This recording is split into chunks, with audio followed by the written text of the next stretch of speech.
This video is about returning to yourself, and it's inspired by this quote that says, "To free us from the expectations of others, to give us back to ourselves, there lies the great singular power of self-respect." And I love this quote in its entirety, but especially the line that says to give us back to ourselves, because it implies that you haven't been given to yourself, that you were elsewhere, and that to return to yourself is a sign of self-respect, that there is some sort of connection between being with yourself and respecting yourself. Now, a good follow-up question that arises from this is, why would you be elsewhere? And I think the answer to that is because where you are is uncomfortable or just outright painful, right? So if you're unable to sit with yourself, then you're more likely to seek external things. The more uncomfortable you are with yourself when you're alone, the more you consume things in terms of food or social media or even other people. I think sometimes even socializing can be a way to be away from yourself. And then in that case, even socializing becomes something not so good. And I think the first part of this quote suggests what she means by being somewhere else. So, where she talks about the expectations of others. Now, if you're using other people's expectations or their feelings, their emotions about you, or their thoughts about you as your guiding principle, life is going to be really difficult. Everything is going to be confusing. And you will just be betraying yourself for nothing. You will be in a constant cycle of betraying yourself over and over again. And at the end of it, you will have nothing to show for it other than anger and resentment and self-hatred. Let's just add that in there. And then the question arises, why would you be outsourcing approval? So why would you be looking for approval from others? I think the phrase outsourcing approval already answers that.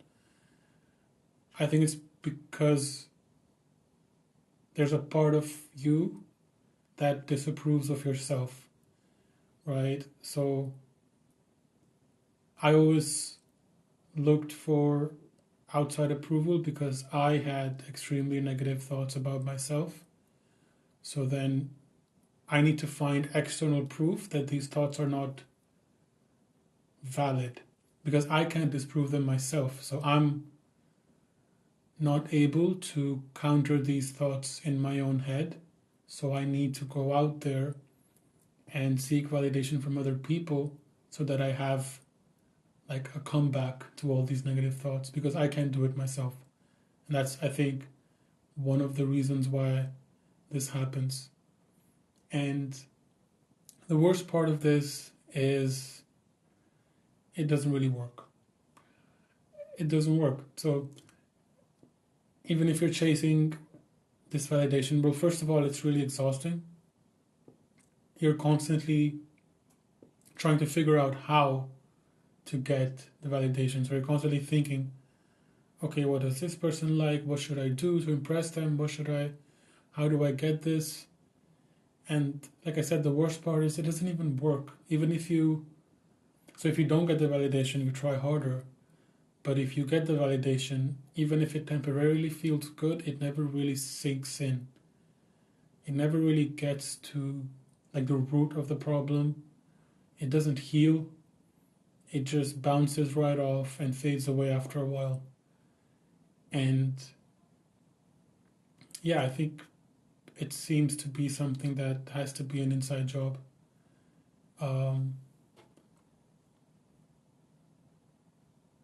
I think in summary, like the reasons why, in my case, I had these issues is a lack of self-regulation, so not being able to generate or manage your own emotions, so you have to seek them externally.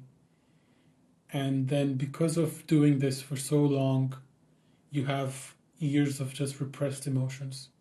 So then sitting with yourself becomes even harder, because the longer you do it, the more emotions you have to face when you do come back.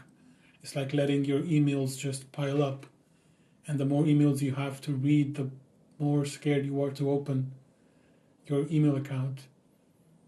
And the more scared you are, the more you distract yourself, and the more you distract yourself, the more the emails pile up, right? So I think that's like the way you try to solve the problem actually makes it worse, which is right by running away from it.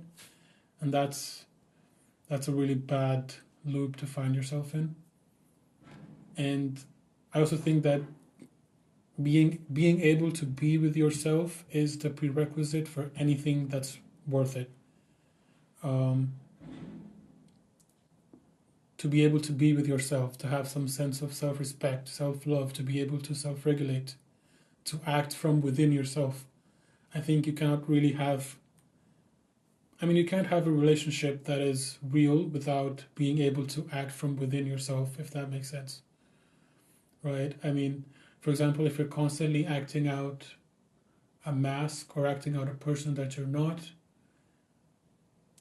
if you're constantly wearing a mask, there's only two options, right? Either people like you or they don't like you. So if they don't like you, I mean, that's gotta suck, right? You wore a mask and they still don't like you. Like, that's just embarrassing. But if they do like you, then whatever they like isn't really you. So it's like the pro is that the hate doesn't get to you, but the con is that the love doesn't either. So nothing really gets to you. And the longer you do that, it's like the more you're pushing away the you that was once there. And I think that's just a brutal cycle to find yourself in.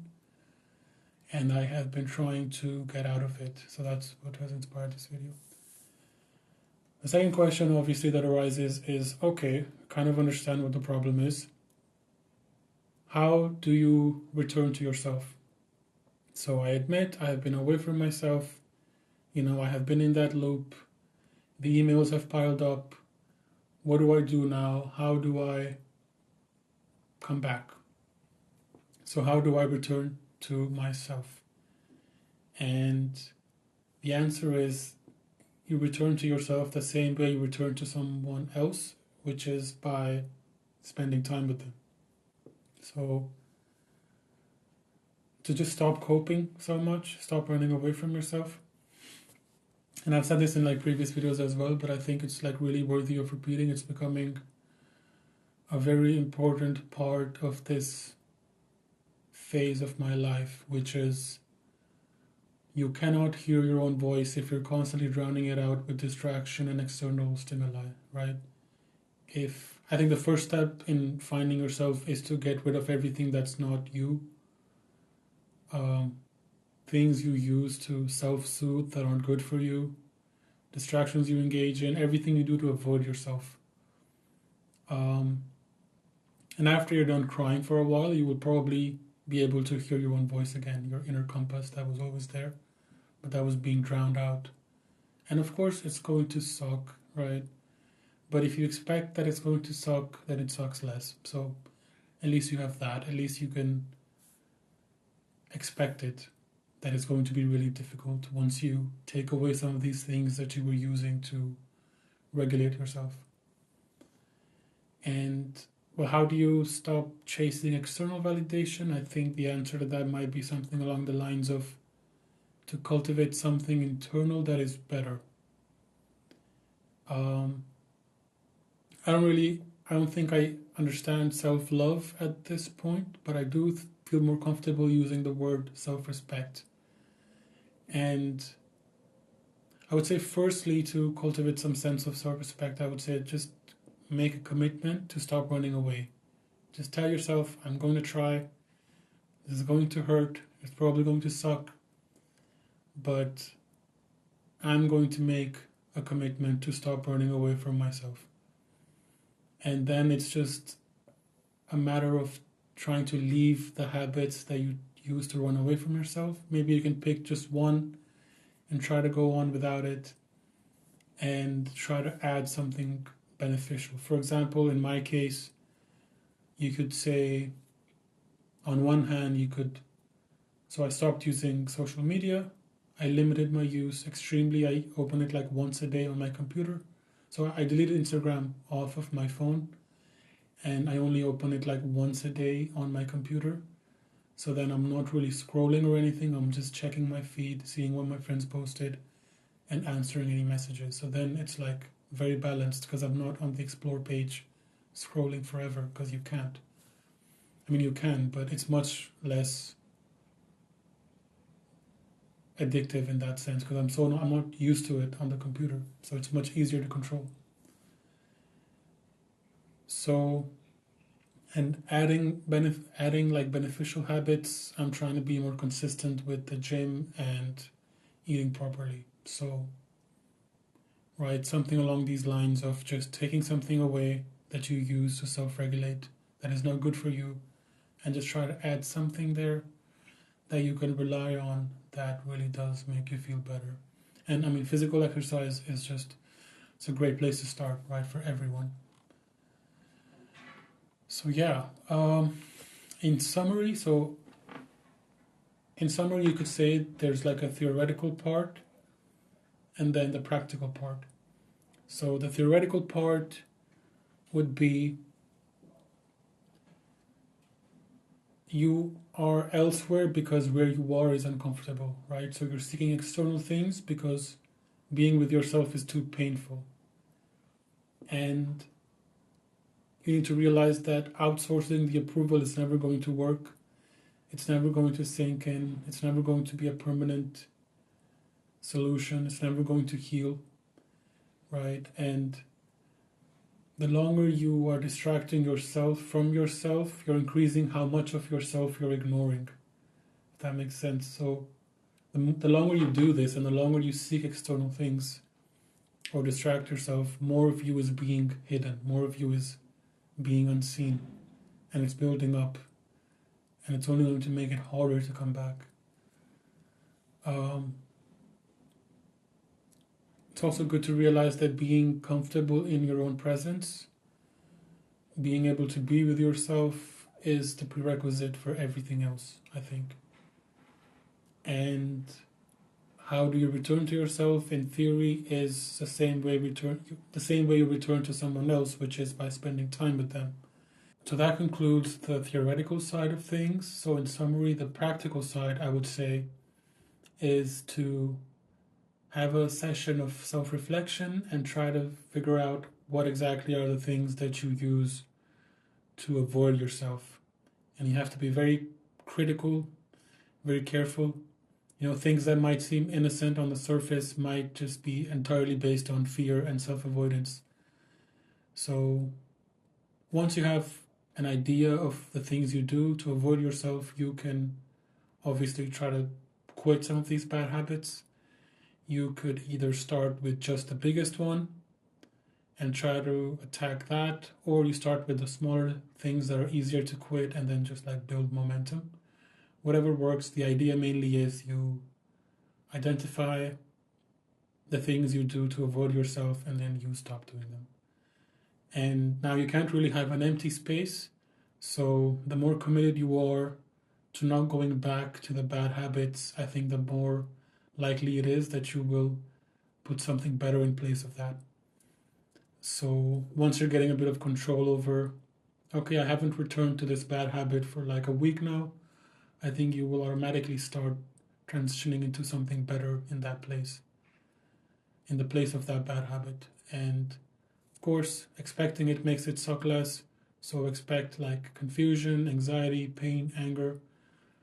It's what you've been avoiding all this time, and it's going to come back.